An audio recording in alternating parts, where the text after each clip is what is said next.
So, good afternoon. We are back again with another transfer video, this time about Martin Odegaard. And we're going to speak about him in a second. Before I do that, just make sure you are subscribed to the channel and sticking a like on the video. That does help. And also, make sure you follow me on Instagram. Big up to everyone who's followed me so far. Well over 14K now, so thank you very much. I do appreciate that. And if you haven't checked out the video that I did with Kenny Ken for the player ratings, that dropped about 10 o'clock this morning. So what's that, 3-4 hours ago? So make sure you go back and check the player ratings, Kenny Ken's player ratings. Also today at 4 o'clock UK time, I will be live again with rants on here.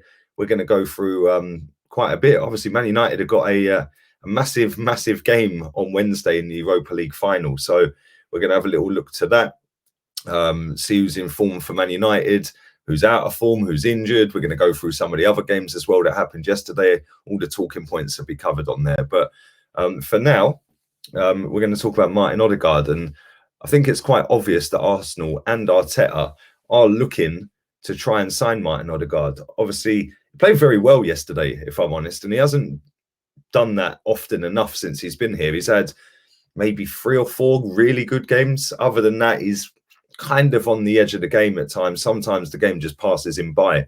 You can say that about a lot of our players this season, but I feel with him, it's just, I don't know. I don't get the hype with him, if that makes sense. Listen, he does some lovely touches in a football match.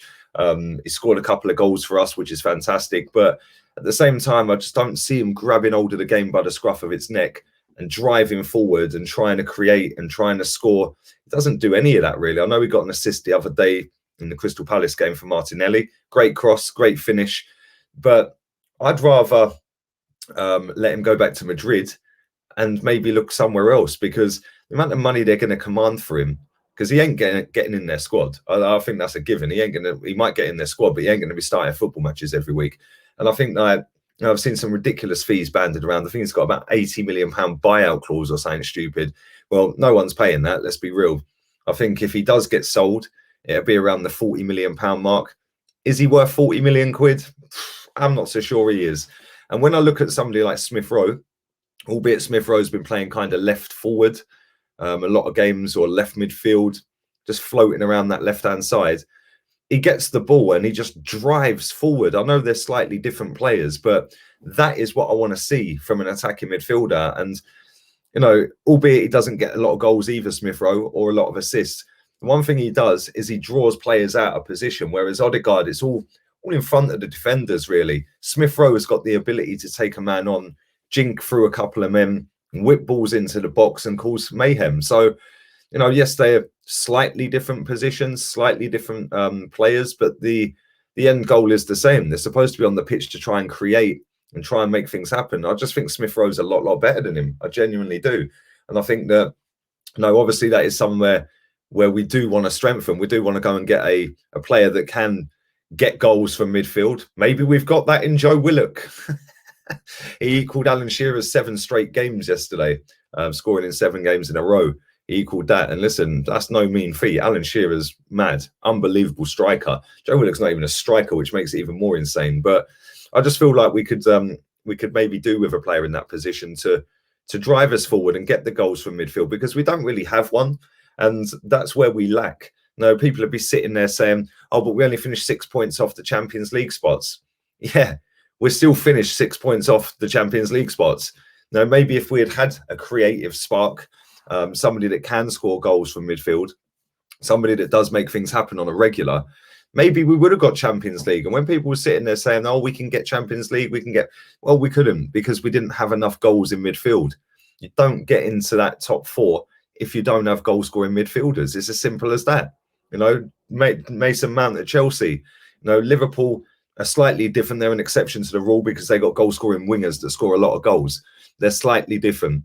Then you look at Man United. They got Bruno Fernandes. Then you look at Man City, Kevin De Bruyne. You know, everyone's got a goal-scoring midfielder apart from us. Like, and Liverpool's a totally different system. Like I said, it's not built around the goal-scoring midfielder, which is what I think Arteta has tried to do with us. The difference is our midfield is so weak. It is unbelievable. You know, I don't think any of the 2 or 3 we could put in midfield together as a unit are any good. You know, yes, Thomas Partey's a good footballer, but with Granit Xhaka next to him or Dani Ceballos next to him, looks like a fish out of water. Granit Xhaka has good games here and there, but the majority of the time, I just think he's a liability. Dani Ceballos, not good enough either. You know, Smith Rowe kind of playing out on the left, so I'm going to get him out of the equation. Odegaard ain't done enough for me. You know, he's played for what, 4 months? Hasn't really done anything, really. Let's be honest here. He's got a goal against Spurs, a goal in the Europa, got the odd assist. Whoopee. I want to see you take a game by the scruff of the neck. I want to see things happen. I want things to happen through you. And we ain't got enough midfielders like that. We ain't got any midfielders like that. Let's be real. You know, we are heavily reliant on, well, at the moment, Nicola Pepe. You know, well done to him. Yeah, all the Pepe haters need to get back in their boxes because he's been absolutely superb.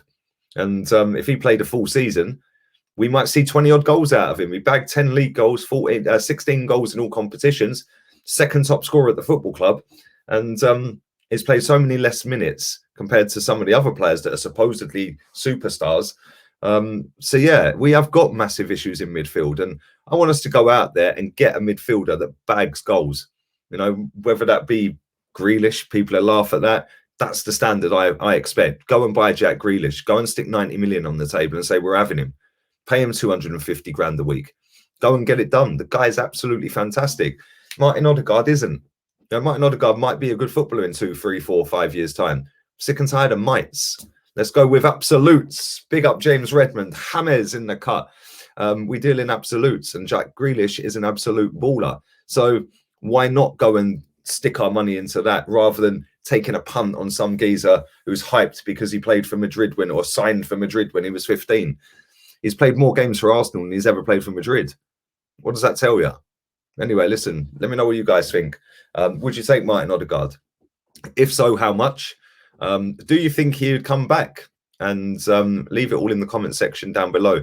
Like I said, make sure you follow all the socials, especially the Insta, which is coming along here, League Gunner 82.